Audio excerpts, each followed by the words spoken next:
Welcome to week 7 of the Contender Series breakdowns. The season is flying by considering we only have 4 more cards after this one.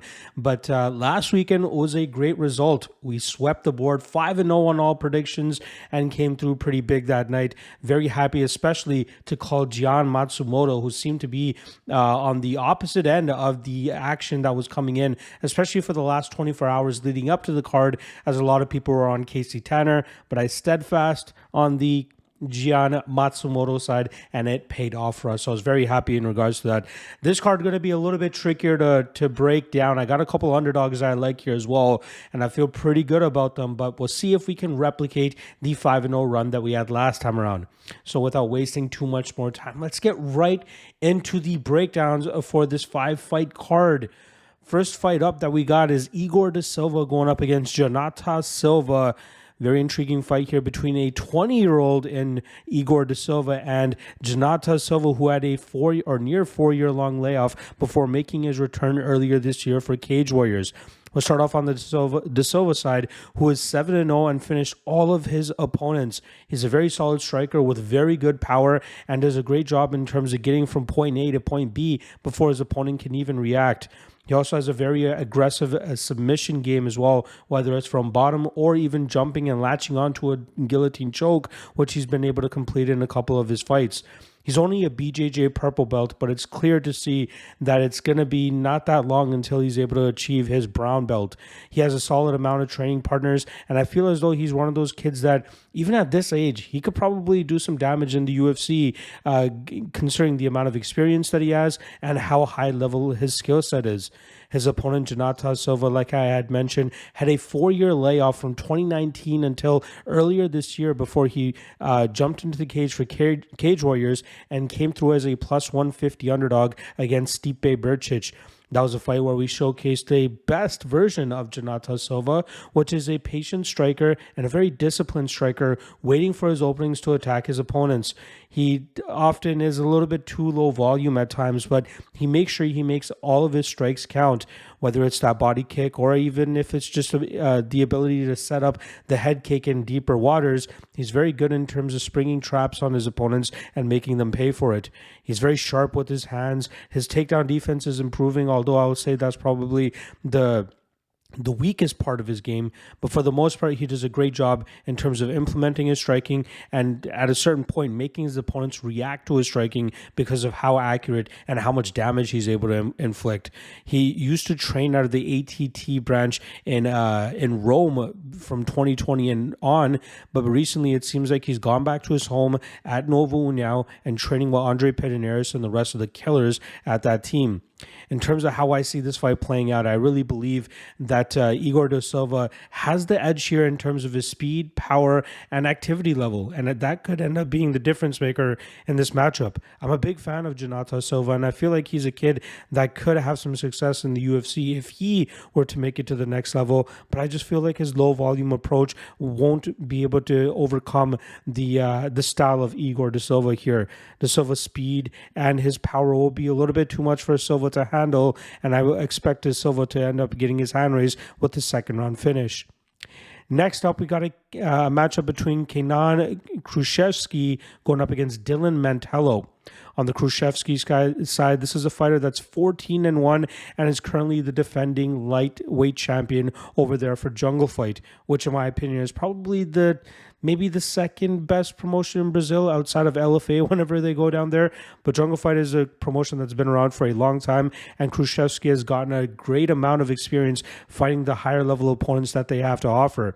This is a guy that's been fighting pretty much all over the world, even competed in Aries FC and had a close decision loss to Damian Lapilus, who's Taylor Lapilus' brother, but that fight ended up getting changed to a no contest due to a positive drug test on the Lapilus side.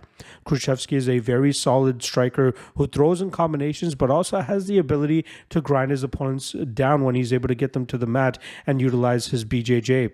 He's a BJJ black belt, and he does a great job in terms of looking for submissions when he's in that top position, but he also doesn't mind just controlling his opponents and eating up clock with his control time and the little bit of damage he's able to inflict from that top position. His opponent, Dylan Mantello, comes out of the Serra-Longo camp and has had a lot of his fights under the CFFC banner as well as Ring of Combat. Most recently, he was able to pick up a victory back in April where he latched onto a guillotine choke over his opponent who had battered and bruised him for the majority of the first round until the last 10 seconds when Mantello was able to latch onto that guillotine and force the tap. In my opinion, I don't know why he's completely getting this opportunity in the Contender Series.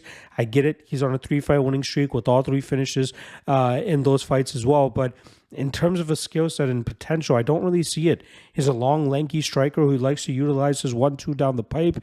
He has a decent front kick up the middle as well. But I think his lack of speed and striking defense really leaves him vulnerable against better strikers. Like I said, even in his last matchup against Charlie Alexander, who he had a solid reach and height advantage over, he got dropped a couple of times in that fight, and it just didn't look the greatest. In this fight specifically, I feel Kruschewsky is the side, even at the chalk that he's at. This kind of reminds me of Kike Brito going up against Oban Elliott from a couple weeks ago on the Contender Series, but I feel a little bit more confident in the Kruschewsky side, considering that I believe that Mantello is not as good as Elliott was showcasing. Kruschewsky, he should have the striking advantage here, and I believe that he'll be able to utilize his speed to close the distance and land on that chin of Mantello and put him out probably by the second round. I think that Kenan has enough experience to be successful in the UFC, and I feel like this is probably one of his easier fights over his last several fights. So give me Kruschewsky and Kruschewsky inside the distance.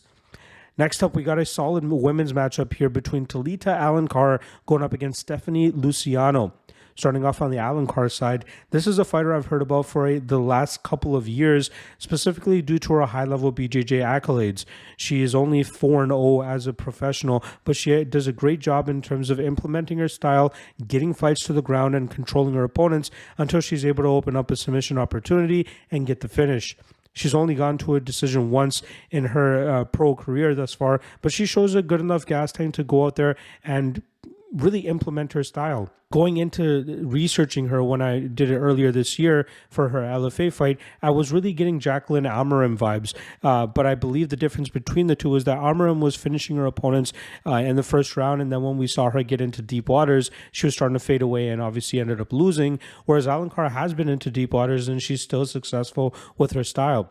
She still needs to work on her striking, of course, as that's pretty much the only part of her game that's lacking. Her wrestling is not that bad, and obviously her control is very high level, but I think she could run into some trouble here against Rondinha. Obviously, Rondinha is the Brazilian translation for Little Ronda, as a lot of people believe that she looks like her. She even comes out to the Joan Jett song whenever she is competing on the Brazilian regional scene.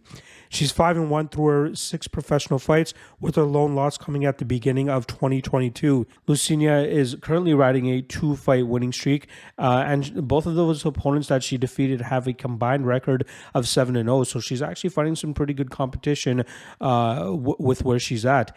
She's a very strong striker, and I think that's where she shines the most, where she's able to utilize her distance and batter her opponents from distance with those 1-2s down the middle, as well as a very active kicking game as well. I'm very impressed with her takedown defense, as well as her ability to work back to her feet when she does get taken down. She has defeated a pretty high-level BJJ black belt in the past, showcasing that she can show great discipline and great patience to eventually work back to her feet and then get the round back after landing more damaging blows. And I think that's going to be the key factor in this matchup. Alencar might be able to secure some takedowns, but I'm not 100% sold that she'll be able to lock up a submission. I fully think that we'll see Luciana stuff the takedowns in deeper waters, utilize her damage-based striking game, which is really going to hurt Alencar here, and we'll see the size advantage for Luciano come through here. It's going to get harder and harder for Alencar to secure those top positions and secure those dominant positions as Luciano continues to work back to her feet and then utilizing her striking to really hurt Alencar and slow her down in deep waters. So I think we'll see a very disciplined approach here from Luciano to hurt Alencar and win this fight by decision. Next up, we got Jacoby Jones going up against Daniel James Allen. We'll start off on the Jones side, who is currently the LFA champion over there. And he had a couple of, at least one speed bump in the road, as he was a very highly touted prospect and probably should have been in the UFC before this. He ended up giving up a submission victory back in February 2022, but since then has rebounded with 3 straight victories. And then, like I said, the last time around, it was a LFA title-winning effort as he finished his opponent in the second round.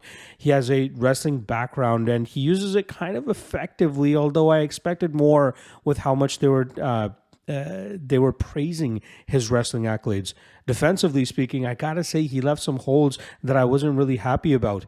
Even though he was ended up winning the fights where he showed those defensive wrestling holes, I feel like a better wrestler could take advantage of those spots against him. His striking's not too bad, and training out of Factory X, he has a great head coach in Mark Montoya, but also great training partners as well who have seen the highest levels of the sport and can kind of instill that wisdom in him. On the flip side, for Daniel James Allen, he's 4-0 with only 1 fight since the ending of 2021. He hasn't been that active, but the last time we saw him in the cage earlier this year, he showcased what he's best at. And he's showcasing that AKA wrestling style where he has been so dominant in terms of taking his opponents to the ground and grinding them out. It's not the most impressive style, especially for a show like the Contender series. So if he does end up getting a win here, I don't really see him getting his ticket into the UFC unless, of course, Dana reads into the fact that he was a 2.5 to 1 underdog going into this matchup. And that's kind of what I'm going to be leaning on here as I laid out in Jacoby's background that I wasn't really impressed with his defensive wrestling.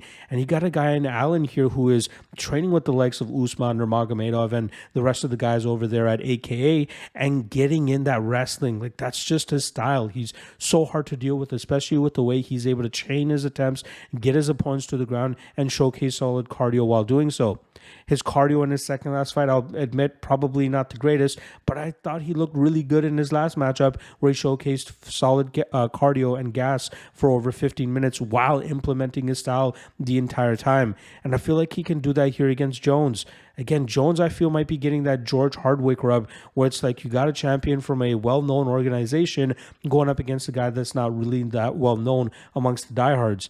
But I feel like we're getting a good price here on Daniel James Allen at plus 265. This is a no-brainer shot as he has the style to exploit the flaw, in my opinion, in Jacoby Jones's game. If he's unable to get this fight to the ground, it could end up looking ugly. But I think that Allen can do enough in the first 2 rounds to control this matchup and get his hand raised by decision. And then finally, in the main event of this Contender Series card, we got heavyweights thrown down here as we have undefeated fighters Shamil Gaziev going up against Greg Velasco. Gaziev is a guy who has 10 victories, 9 of them coming by finish, and he's a very strong and powerful wrestler that almost nobody can do anything about. This is a guy that goes out there and within the first 10 seconds of every fight just smashes forward and looks to get his opponents to the ground and is 90% of the time successful with it. These guys are unable to stop the Bigfoot of Dagestan, I think they call him, that this guy is just so powerful, so explosive when he gets in on the hips of his opponents, and then he just smashes them to the ground and eventually finds a finish in the first or second round by getting to a dominant position, laying down some ground and pound, or end up finding a submission and getting them out there that way as well. He's had some decent competition on the regional scene, including former UFC fighter Darko Stosic last time around, who he defeated earlier this year by knockout. Beautiful win for him there. And a guy that I think that could make some noise in the heavyweight division right from jump. His opponent this weekend, Greg Velasco, is the current CFFC heavyweight champion, and I gotta say I'm probably not that impressed with him. I actually ended up fading in with a pretty big underdog last time around in Ronald Coleman, and it was looking good for about 90% of that matchup before Coleman seemed to completely gas out, and we saw Velasco reverse a position and just start laying down some ground and pound to get the finish. There's been multiple fights now where I've seen Velasco on the losing end of the fight for almost 90% of the entirety of the fight, and then going out there and just outlasting his opponent with his cardio and taking over and getting a finish. I think it was the Edwin Smart fight as well. He was losing the majority of that until he got the heel hook at the end, and it was still a very suspicious finish to that, as I believe that the referee prematurely stopped that fight. Regardless, Velasco is a dense big man. He's kind of like a heavyweight version of Husamar Palhares in terms of his stature. But, he's one of those guys that looks to utilize his grappling as well, take his opponents to the ground and grind them out from that top position until he's able to wear on them enough to get them out of there late. I'd say the best part of him is the fact that he has decent cardio for a guy built the way that he is. But outside of that, there's not much that I can really latch onto that makes me believe that he's going to be a successful heavyweight. I really think that Gaziev goes out there and just smashes this guy. No disrespect to Velasco, but I think that Gaziev has the perfect style to take Velasco to the ground, work to a dominant position, and get him out of there. There's a reason he's a -600 favorite, and I completely understand why. So give me Gaziev inside the distance. But I'll say this. The under 1.5 is chalky as hell at -225. I'm actually going to pass on that because this could be one of those fights where Velasco stays active enough from bottom that he has to get into the deep waters to eventually get taken out. But I think that Gaziev has enough cardio that he won't give up a bad position here, and he should be able to finish this fight regardless. So I think that we'll see a finish here from Gaziev probably within the first 10 minutes, but I'm going to pass on the under 1.5. Maybe just throw Gaziev into a parlay or something just to guarantee his win, but I think he wins this fight relatively easily. And there you guys go, breakdowns on all 5 fights of the Contender Series. As you guys are watching this, you're probably watching it on Tuesday afternoon. The fights are later on today. So in regards to my UFC breakdown, that will come tomorrow, probably tomorrow evening. We'll have to push it. But big week, a ton of content to come out, not just UFC, but we got a 21 fight Bellator card as well later on this week. Look for that breakdown to come out on Friday. And then I believe there's an LFA card this week as well.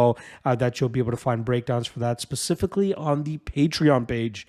All right, that's a wrap on my end. Let me get to editing this and dropping this for you guys, and then I'll be back later this week, probably by tomorrow, to drop breakdowns for the UFC card. Appreciate you guys, love you guys, and I'll see you guys then. Peace.